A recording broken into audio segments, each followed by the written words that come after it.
Time now to put the clips, fittings back on. Best part of any paint job.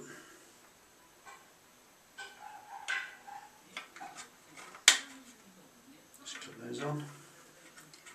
Little Torx drive.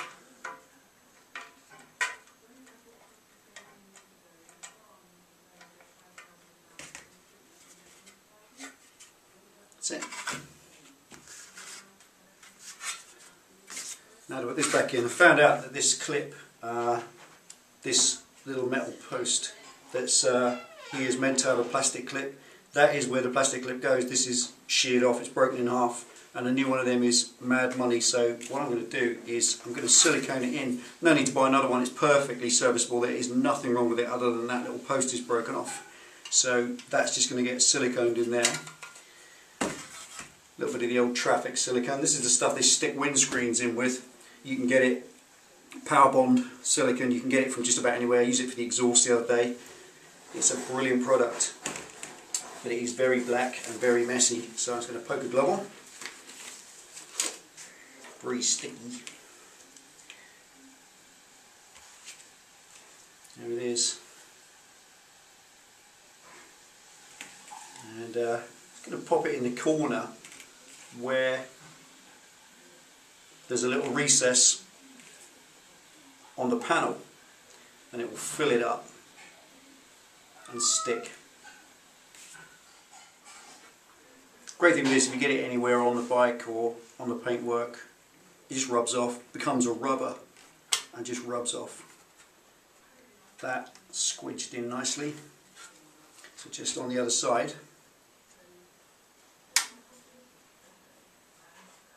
just to hold that, what I'm going to do is pop a big wad of it on the other side here, and that's going to set, just make a big rubber seal. Just going to hold on to it so it don't fall off. There we go. A little blob on the post itself, which will form a strong anchor. And there it is.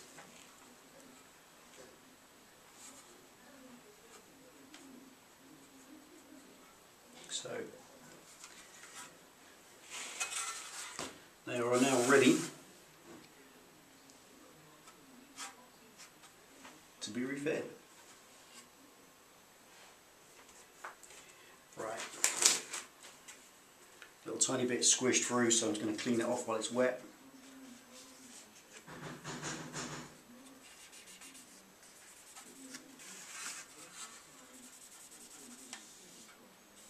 Perfect. Okay, let's get them fitted on the bike. That moment of truth. Dun dun dun. Let's go. Alright. Oil cover first. It really is the simplest thing in the world to fit. Put it out of the way. Put it back in a sec. Okay, they've got two little dibbles on top that just fit on there, two little blobs. And underneath there's just a little flange that slot snaps over. It really is, just snaps on. Line that up with there.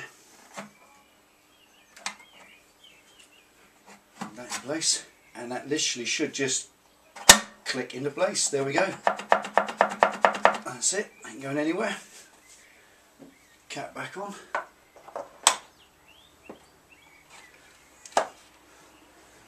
Job done. There we are. One shiny casing. Let's get a rag in a minute, give that a buff. Okay, time for the other side. Alright, side panel now. There's a little precaution with side panels. I always cable tie mine on because I've lost one in the past and they are quite expensive. This left hand cover does have a sort of 20% chance it can come off if it's not fitted right. It's got a hook there that goes onto the plastic hook under here, so make sure all your wiring's up in place. Just feel around, drop that on, it just sits on top of it. That's on. And I feed the cable tie, which I've already put through this slot in the frame. It seems to be produced for that reason. It was never there on a new bike, but it's there, you can use it. Now these little plastic things, which you lifted to take it off, snap them back into their frame position, and then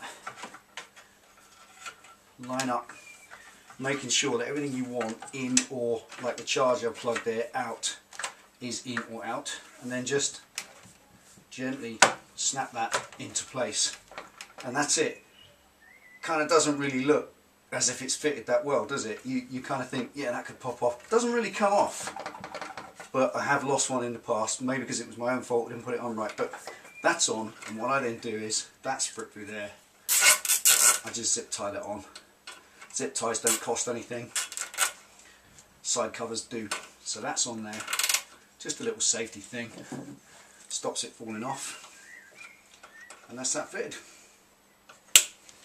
A bit of clean paper, wipe the fingerprints off.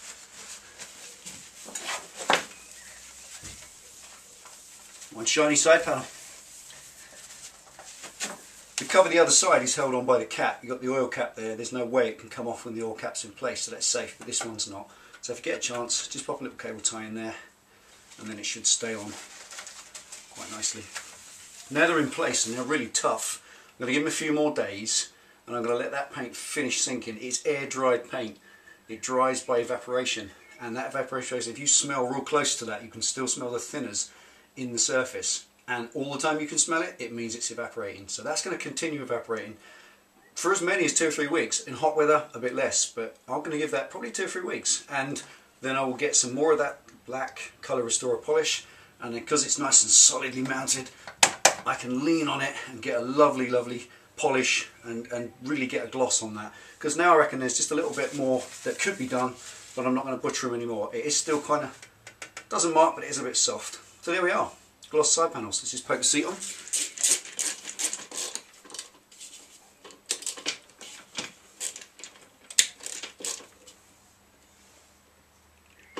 That's it. Job done. End X. Quick look round. Here we are.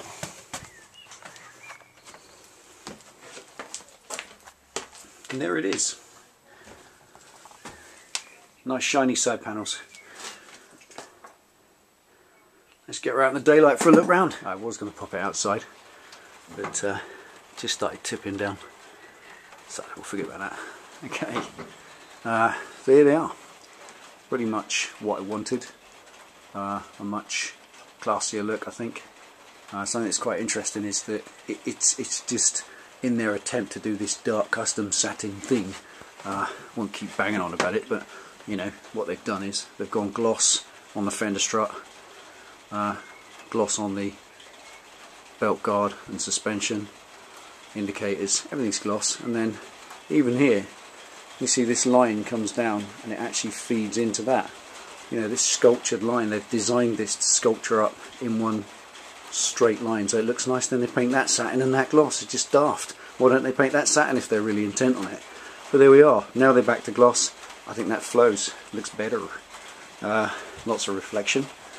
I like that. I think that gives it a little bit of class. Just looks a little bit more, I don't know, finished. So the main thing with this now, there's the next thing to consider, is what we're going to do with the rest. You know, tonight looking at it thinking that looks great, really looks finished. I'm planning some wrinkle for that. Going to paint that. The satin on that, incidentally, if you can see it in this light, this is what happens when it sinks.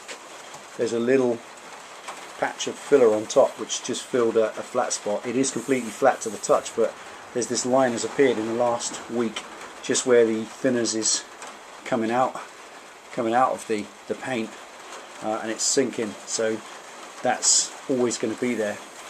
I could deal with it, rub it back to bare metal, start again, but I haven't got the time in my life for it. It's done, I've fabricated it, it's finished.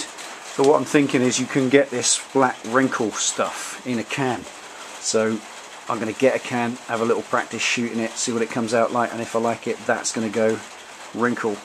And with that gloss, that'll give that textured difference, so the whole motor and all its ancillaries will be a wrinkle matte finish, and then all the tins with gloss. Thinking as well that when you look at the 48, they have the gloss fenders and side panels, and they usually have just the coloured tank. Kind of like that. Looks a little bit you know, classy. So maybe that'll get done, I don't know. But I'm thinking now, for the moment, gloss on the front rear fenders. I won't make a lengthy videos about them because you've seen how it's done. You can do it yourself based on what you've seen there. I think I'll just do them and bolt them on. That one needs a repaint anyway, where the old seat was on. You can just about see it in this light. There's kind of a line where the old seat came to here.